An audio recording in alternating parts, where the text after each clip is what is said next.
federal judge blocking Montana's TikTok ban, saying it likely violates the First Amendment. Montana Attorney General Austin Knudsen joins us now live. Attorney General Knudsen, it is so great to have you with us this afternoon. And Attorney General, if your ban had taken effect next year, it would have been a first-in-the-nation ban on this app, TikTok. But now that's in jeopardy, and I assume your state is going to respond to this court and argue otherwise. And I'm wondering if you can explain to us, how are you going to respond to this argument that this is about speech? Isn't this really more about TikTok as an app, as a product? It is, and thanks for having me, Lydia. But you've got this exactly right. The judge really focused in on a couple different things, but First Amendment. And look, we knew that was certainly going to be part of the discussion.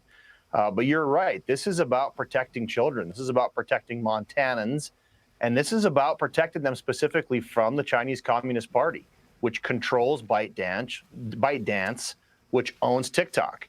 That's ultimately what this is about. We know that TikTok, number one, is very harmful to kids. They target young kids with very, very dangerous, inappropriate content from a very young age. We know that their algorithm does that.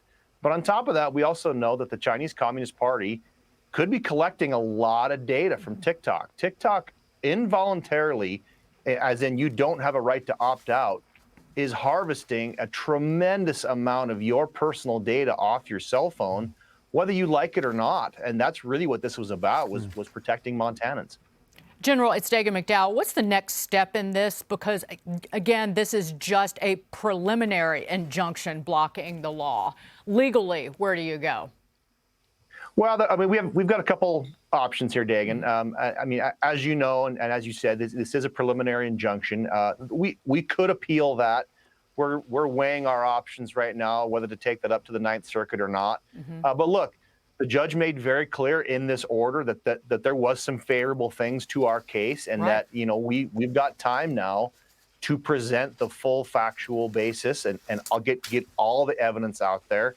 We really haven't even gotten into the discovery phase of this lawsuit yet. We're not anywhere near trial. This is just a preliminary injunction. So we've got a lot of time here. I think that time is definitely on our side, because there is a lot of evidence here that we're going to present to this judge. But in the short term, yeah, we're evaluating whether or not to appeal just this preliminary injunction to the Ninth Circuit. Attorney General, a new report in the Wall Street Journal today revealing Meta is struggling to boot pedophiles off its platform. And I hear you've got some news to break for us on this score.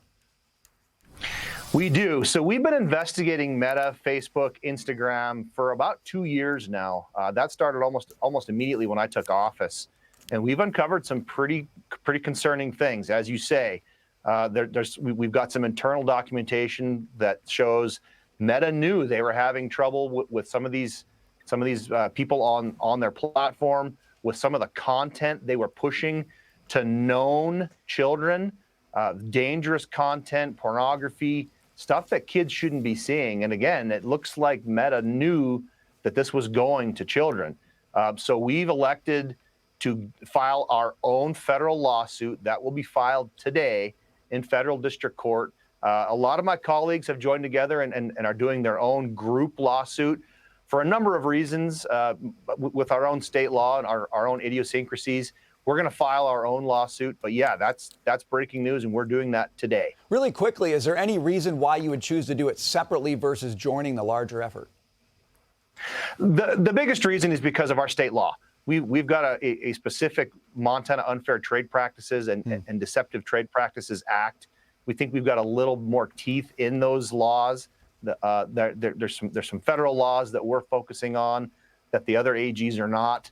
And that's the biggest reason. Okay. Attorney General Austin Knudsen, thank you for sharing that information and your broader perspective on TikTok. We are watching. Thanks.